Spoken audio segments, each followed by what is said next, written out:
अगर आपकी भी एज 15 से लेके 25 साल के बीच में ना, और अगर आप अपने लुक्स को इम्प्रूव करने के लिए बहुत ज्यादा सीरियस हो, तो ये जो वीडियो है ना, ये वीडियो आपके लिए बहुत ज्यादा हेल्पफुल होने वाली है। बिकॉज आज की इस वीडियो में आपके साथ कुछ ऐसी मिस्टेक्स एंड कुछ ऐसी हैबिट्स शेयर करने वाला हूँ जो कि आप डेली बेसिस पे करते हो, जिस वजह से ना आपके लुक्स कभी भी अच्छे नहीं हो सकते, आप हमेशा अनअट्रैक्टिव ही दिखने वाले हो। एंड ट्रस्ट में, ये जो चीज है मैं खुद भी करता था अपने पास्ट में, ये गलतियां मैंने खुद ने करी है। एंड मैं जो अपने एक्सपीरियंस से आप लोगों को ये चीजें बताने वाला हूँ, ये जो मिस्टेक्स मैंने करी अपने पास्ट में, वो मिस्टेक आप ना करो, ताकि आप अपना लुक्स मैक्सिंग की जो जर्नी है उसे थोड़ा और ज्यादा अच्छे से कंप्लीट कर सको एंड अपने लुक्स को जल्दी से जल्दी इंप्रूव कर सको। सो जो नंबर 1 मिस्टेक होने वाली है वो होने वाली है not caring about your hair line. And देखो गाइस, मैं आप लोगों के साथ 100% ऑनेस्ट होकर इस चीज़ का आंसर दे देता हूँ। आपके जो हेयर्स है वो बहुत ज़्यादा मैटर करते हैं। इवन जो आपके हेयर स्टाइल और जो आपके हेयर है ना, वो 50% रोल प्ले करते हैं आपके लुक्स को डिसाइड करने के लिए।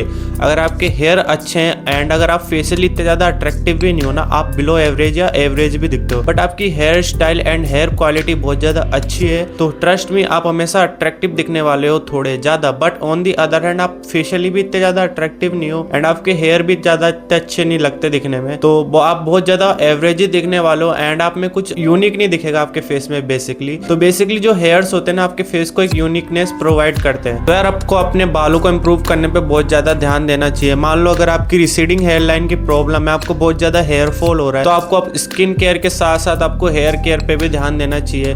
लिटरली आपको अपनी डाइट पे सुधार करना चाहिए। बिकॉज अगर एक बार ये बाल चले गए ना, तो आप अपने नेचुरल बाल कभी भी नहीं उगा सकते। क्योंकि क्या होता है, जब एक बार अपने बालों के आपने रूट गवा दी जहाँ से आपके बाल उगते हैं, तो आपके बाल है ना उस जगह से कभी वापस उग ही नहीं सकते। बिकॉज जो क्लॉक्स होते हैं जहाँ से बाल उगते हैं वो पूरी तरीके से बंद हो जाते हैं, क्योंकि हमारी बॉडी में DHT हाई हो जाता है एंड दैट्स व्हाई हम कभी अपने बालों को रीग्रो नहीं कर सकते। एंड आप बाद में बहुत ज्यादा रिग्रेट करोगे इस चीज को लेकर, काश टाइम रहते मैं अपने बालों की केयर कर लेता एंड अपने बालों को मेंटेन कर लेता, तो आज मैं ये प्रॉब्लम फेस नहीं कर रहा होता। अब कुछ बंदे कमेंट में आकर ये चीज बोलेंगे कि भाई आपके बाल मैटर नहीं करते, अगर आपका फेस अट्रैक्टिव है तो आप गंजे होगे तब भी अट्रैक्टिव लगोगे। And this is truth guys, इस चीज पे मैं भी एग्री करता हूँ। बट अगर आप अट्रैक्टिव हो और उसके साथ साथ आपके बाल भी बहुत ज्यादा अच्छे हैं, आपने अपने बालों की बहुत अच्छे से केयर कर रखी है, उन्हें थोड़ा ग्रो करके रख रखा है, तो आपकी अट्रैक्टिवनेस और ज्यादा बढ़ने वाली है। वो जो बाल है आपके लुक्स को और ज्यादा कॉम्प्लीमेंट करने वाले हैं। ऑन दी अदर हैंड आप बहुत ज्यादा हैंडसम हो, मान लो आप फेशियली अट्रैक्टिव हो, बट आपके बाल इतना ज्यादा अच्छे नहीं है, तो आपके लुक्स डाउनग्रेड जाने ही वाले हैं। आपके फेस में से जो अपील होती है वो बहुत ज्यादा कम हो जाएगी। बिकॉज फॉर एग्जाम्पल, आप कोई भी अट्रैक्टिव से अट्रैक्टिव मेल मॉडल उठा लो, लाइक चीको लाचोस की, जब वो खुद बाल्ड हुए तो उनके बालों में हेयर फॉल होना शुरू हो गया था, तो उनका फेस बहुत ज्यादा अजीब लग रहा था। But on the other hand जब उनके हेयर की क्वालिटी बहुत ज्यादा अच्छी थी, तो उनका फेस कितना ज्यादा अट्रैक्टिव लग रहा था। तो इतने हैंडसम से हैंडसम बंदे के जो कि 9 आउट ऑफ 10 है फेशियली, जब उसका हेयर लॉस होता है तो वो कितना ज्यादा डिफरेंट लगता है। एंड ये चीज जैन मलिक के साथ भी है, जब वो अपने बालों को थोड़ा ग्रो करके रखते हैं तो वो कितने ज्यादा यूनिक एंड कितने ज्यादा अट्रैक्टिव लगते हैं। बट जैसे ही वो अपना बच कट करा के रखते हैं, तो जो उनके फेस से पूरी यूनिकनेस खत्म हो जाती है। तो बेसिकली आपके जो हेयर्स होते हैं वो आपके फेस को कॉम्प्लीमेंट करते हैं। अगर आपका फेस अट्रैक्टिव है एंड उसके साथ साथ आपने अपने हेयर स्टाइल को अच्छे से मेंटेन करके रख रखा है ना, एंड अगर आपने अपने बालों को ग्रो करने के बारे में सोचा है या फिर अपने बालों को थोड़ा मीडियम साइज रखने के बारे में सोचा है, आपको बहुत ज्यादा हेट मिलने वाली है इस चीज के ऊपर। बिकॉज आपको जो हेट करने वाले हैं ना लोग, वो ऐसे लोग होने वाले हैं जिनके ना तो खुद के बाल आते होंगे अच्छे से, उनको हेयर फॉल हो रखा होगा, या फिर उनको रिसीडिंग हेयर लाइन की प्रॉब्लम होगी बेसिकली, या फिर वो टोटली बाल्ड होंगे। बिकॉज वो खुद बाल ग्रो नहीं कर सकते, तो उन लोगों के पास एक ही ओपिनियन बचता है, वो है दूसरों को हेट करना, क्योंकि उनके खुद के बाल उग नहीं सकते, तो यही चीज वो कर सकते हैं एंड वो दूसरों को नीचा दिखाना चाहते हैं। That's it. इन लोगों के ओपिनियन को सीरियसली मत लेना, अपनी हेयर केयर को सीरियस लो।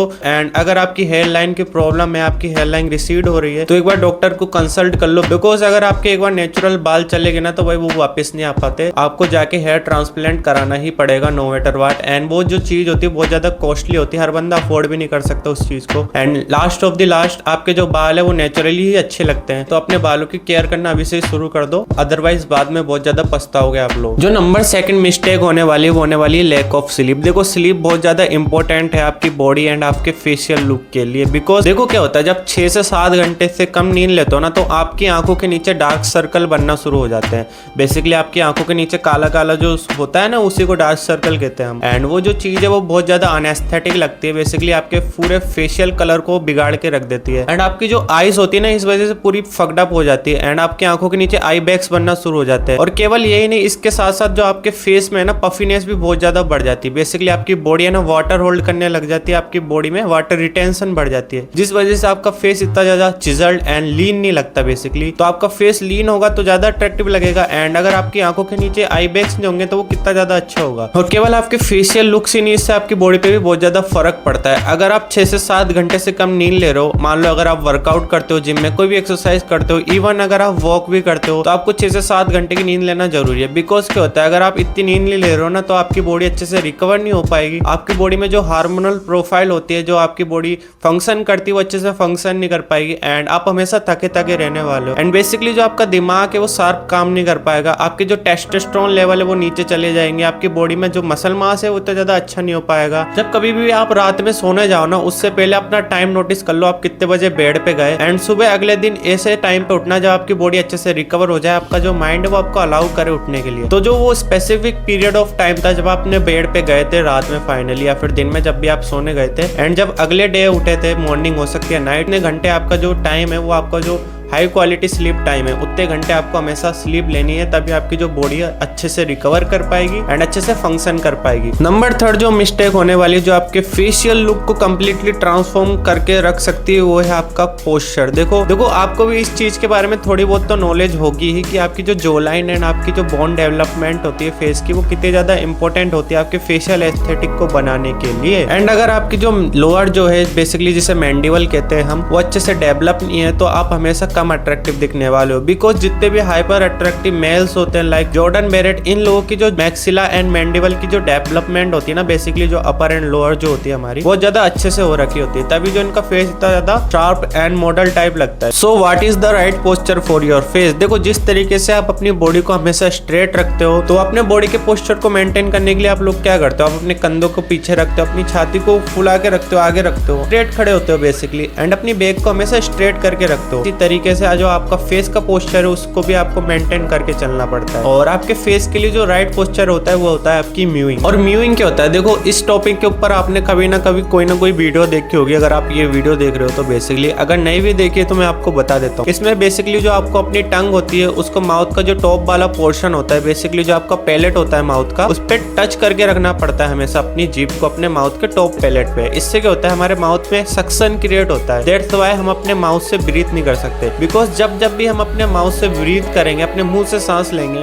तो हमारी जो लोअर जो होती है उस पर प्रेशर नहीं लगता एंड वो धीरे धीरे वीक होने लग जाती है। दैट्स व्हाई आपने एक चीज नोटिस करी होगी, जो भी लोग अपने मुंह से सांस लेते हैं उनकी जो लोअर जो होती है ना वो पीछे हो जाती है, बहुत ज्यादा रिसेस्ड हो जाती है। ये इसी वजह से होता है क्योंकि वो माउथ ब्रीथ करते हैं एंड वो अपनी नाक से सांस नहीं लेते बेसिकली। तो जब भी आप इस पोस्चर को मेंटेन करके चलते हो बेसिकली, जिसमें आप अपनी जीभ को अपने माउथ के टॉप वाले पोर्शन पे अड़ा के रखते हो एंड अपनी नाक से सांस लेते हो, तो आप अपने मुंह से सांस ले भी नहीं सकते कभी भी। एंड अगर आपको यकीन नहीं हो रहा है तो एक बार ट्राई करके देखना, अपनी जीभ को माउथ के टॉप वाले पैलेट पे अड़ा के रखना एंड अपने मुंह से सांस लेने का ट्राई करना, आप अपने मुंह से सांस ले ही नहीं पाओगे। एंड दैट्स व्हाई ये जो पोस्चर होता है वो बहुत ज्यादा अच्छा होता है हमारे नोज ब्रीथिंग के लिए। इससे जो हमारी माउथ ब्रीथिंग की जो प्रॉब्लम है वो पूरी खत्म हो जाती है। एंड इस चीज की आदत है ना, आपको एक दिन में नहीं लगने वाली, 2 दिन में नहीं लगने वाली। शुरू में जब आप म्यूइंग करना शुरू करोगे तो आपका फेस भी दुखेगा इस चीज की वजह से, बट जैसे जैसे आप इस चीज को डेली 10 मिनट के लिए करोगे, फिर 15 मिनट के लिए, फिर 30 मिनट के लिए, फिर डे बाय डे आप इस चीज में इंप्रूवमेंट करने लग जाओगे। एंड एक ऐसा टाइम आएगा जब आप अपने मुंह से सांस लेना बंद ही कर दोगे और अपनी नाक से सांस लेना शुरू कर दोगे। नंबर जो 4th मिस्टेक होने वाली है वो होने वाली है not dressing according to your body type. अगर आप अपनी बॉडी के अकॉर्डिंग ड्रेस नहीं करते हो, अपनी बॉडी के अकॉर्डिंग कपड़े नहीं पहनते हो, तो आपकी जो बॉडी हमेशा अनस्ट्रक्चर्ड दिखने वाली है। बिकॉज क्या होता है, आप मान लो बहुत ज्यादा स्किनी हो एंड आप ऐसे कपड़े पहनते हो जो आप बहुत ज्यादा टाइट हो, लाइक कंप्रेशन टी शर्ट पहनते हो आप, तो इससे क्या होगा, आप पहले से स्किनी हो एंड आप ऐसे कपड़े पहन रहे हो जो बहुत ज्यादा चिपक रहे हैं आपकी बॉडी से, आपकी जो बॉडी है दिखने में बहुत ज्यादा बेकार लगने वाली, बिकॉज आपकी बॉडी में कोई भी मसल मास नहीं है एंड आप बहुत ज्यादा दिखने में स्किनी हो।